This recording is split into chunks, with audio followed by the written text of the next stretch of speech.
Welcome to This Explainer. Okay, let's talk about the one thing that's probably keeping half of us awake at night. Money.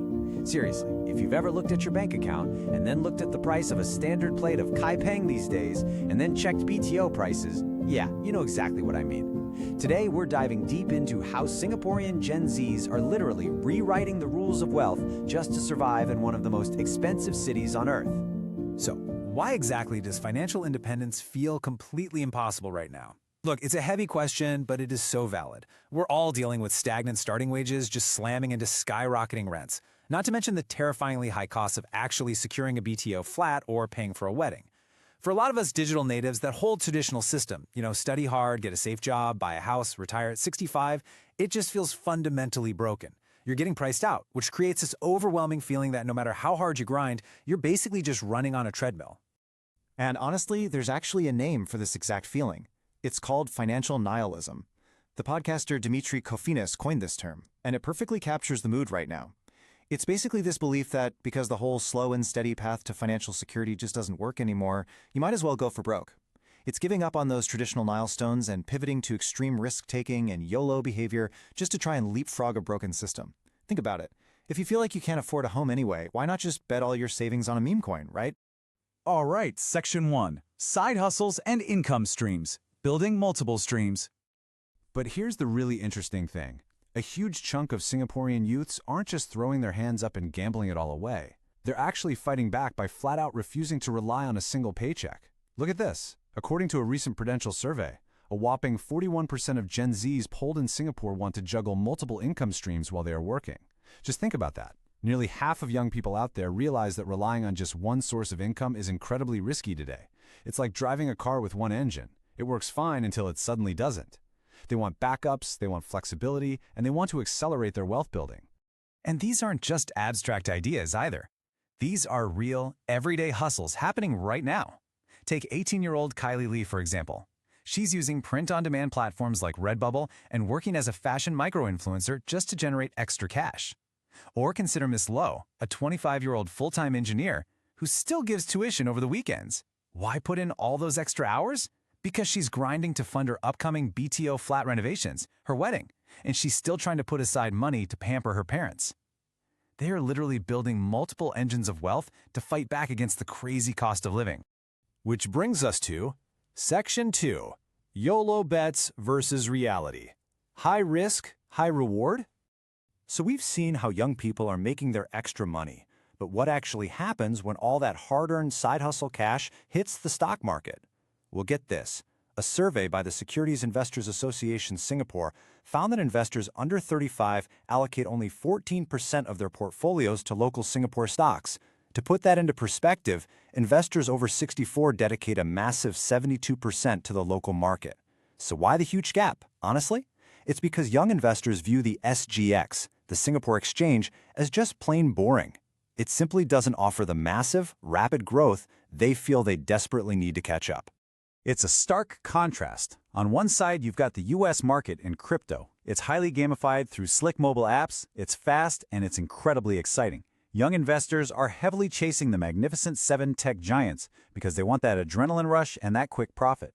But then on the flip side, you have Singapore blue chips and REITs. Sure, they're super stable and pay solid dividends, but they are incredibly slow. For a generation that grew up on TikTok and instant digital gratification, the slow, steady dividend yield of a local bank just doesn't hit those same dopamine receptors, But hold on, because here's the harsh reality check.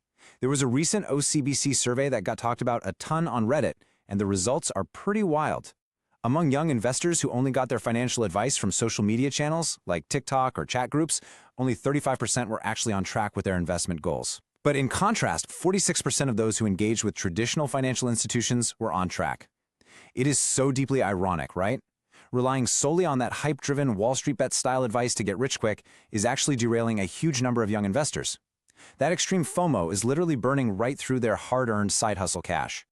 Moving on to Section 3, Building Next-Gen Wealth, Finding the Middle Ground. So, if extreme YOLO gambling is blowing up our portfolios, and the traditional boomer-style banking feels way too slow or just packed with high fees, where exactly do we go?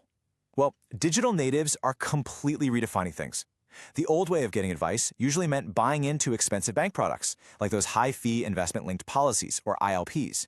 The next-gen way, it's crowdsourcing due diligence on subreddits like r/SingaporeFII or following super transparent local influencers like SG Budget Babe. And instead of using clunky, old-school traditional brokers, they're flocking to localized robo-advisors like SciFe and Endowus for automated, low-cost investing. Plus, maybe the most interesting part, they aren't just chasing pure returns anymore. They actually want their money to align with their values through ESG, environmental, social, and governance factors, fitting it all into a much more holistic plan for their lives. And, traditional markets are definitely noticing this huge shift. The Singapore government actually just announced a massive $5 billion liquidity injection program. The whole goal here is to jolt the local market, improve valuations, and most importantly, woo all these young investors back to the SGX. But as industry watchers have pointed out, it is definitely an uphill battle. I mean, liquidity is great and all, but young investors still fundamentally demand growth and innovation way more than just pure stability. So taking all these insights from our sources, how do you actually build this next-gen wealth engine without either burning out from your side hustles or completely blowing up your portfolio on a random meme coin? Well, it really boils down to 3 very actionable steps. Step 1, automate your savings early. Just take the emotion completely out of it. Step 2, invest consistently in low-cost ETFs or robo-advisors. You want to bypass those expensive middlemen entirely and just let compound interest do the heavy lifting for you. And step 3, do not ignore the local context. Seriously, factor your CPF into your holistic financial planning. It is an incredibly unique tool that really forms the absolute bedrock of Singaporean financial security. Finally, Section 4, consistency wins the game. Time and discipline. Because the absolute ultimate weapon against all this economic anxiety we've been talking about, it's right here. Consistency is the real currency when you are 26. That is a quote from Johnson Gunasekaran, a 26-year-old senior marketing manager who is featured in the Straits Times. Every single month, he puts a portion of his income into seemingly boring stocks and bonds. Look, setting aside even $50 or $100 in a regular investment plan, every single month will absolutely beat gambling your entire life savings away in a single weekend just because of FOMO. Consistency scales over time, gambling almost never does. Which leaves us with this final really important question to wrap up our explainer today. Take a hard look at your own portfolio and your own habits. Are you gambling your future out of a fear of missing out, or are you actively building it with consistency? Look, the matrix of crazy high living costs in Singapore is tough, no doubt about it, but it absolutely can be navigated. Step away from the hype, leverage the incredible digital tools you have right at your fingertips, and start building your real, resilient next-gen wealth today.